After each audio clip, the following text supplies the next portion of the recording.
Hi friends, అందరూ బాగున్నారా? నేను ఈరోజు దొండకాయ ఫ్రై చేస్తున్నానండి. 2-3 స్పూన్స్ ఆయిల్ వేయాలి. వేసాను. ఆయిల్ వేడయ్యేసరికి పోపు గింజలన్నీ రెడీ చేశాను. కరివేపాకు కావాల్సినవి, ఉల్లిగడ్డ ఇటు కట్ చేశాను. దొండకాయలు కట్ చేసి పెట్టానండి. ఇలా పొడవుగా కట్ చేశాను. ఫ్రైకి ఇట్లా అయితే బాగుంటాయి. ఓకే,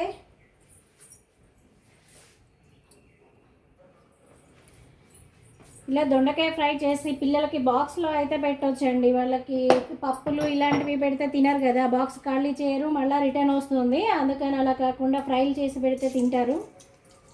ఆయిల్ వేడెక్కింది, ఆవాలు వేసాను, జీలకర్ర చిటిపెట్లాడుతూ ఉన్నవి. పోపు గింజలు వేస్తున్నాను, మినపప్పు, పచ్చెనపప్పు. నాకు పప్పులు ఎక్కువ ఉండాలి మంచిగా.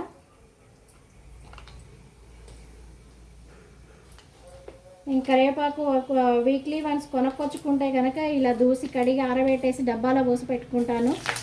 వేసేసుకుంటూనే ఉంటారు. అది అప్పటికప్పుడు తడివి వేసి అన్నీ ఆగం చేసే కంటే ఇలా నయం కదా. ఇవ్వండి, ఉల్లిగడ్డ, మిర్చి. ఉల్లిగడ్డ వేయగానే చిక్కటి పసుపు వేసేసి కలిపేస్తే త్వరగా మగ్గుతాయి. వెంటనే దొండకాయ ముక్కలు కట్ చేశాను కదా, వేసేసాను. ఇవి వచ్చేసి పొడవుగా కట్ చేసుకోవాలి. దొండకాయ ఒకటి ఇంత పొడవుగా ఉందనుకోండి, ఇలా పొడవుగా ఉంటే దీన్ని ఆఫ్ చేసేయాలి. ఇందులో 4 పీసెస్ చేయాలి. ఇలా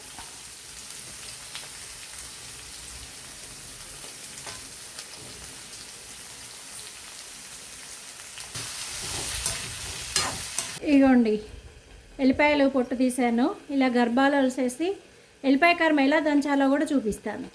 చిన్న రోలు ఉంటుంది కదా, ఇలా వేసేసేయాలి ఎల్లిపాయలు. 1 పావు ఉప్పు వేసేయాలి.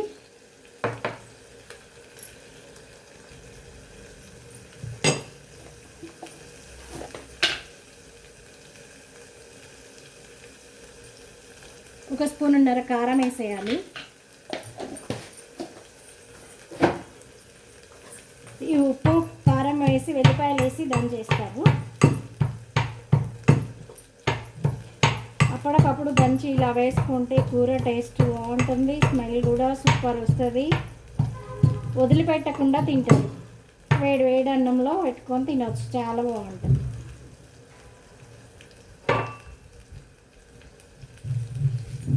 కారం దంచి పెట్టుకున్నాము. దొండకాయలు ఎలా వేగుతున్నాయో చూద్దాము. స్టవ్ మాత్రము హైలో కాకుండా మీడియం పెట్టండి కొంచెము.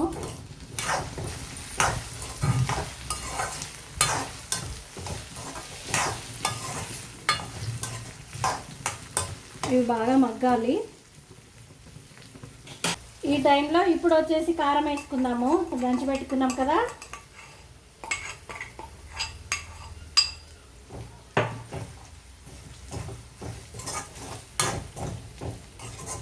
కారం వేసి స్టవ్ సిమ్లో కానండి, మాడకుండా ఉంటుంది.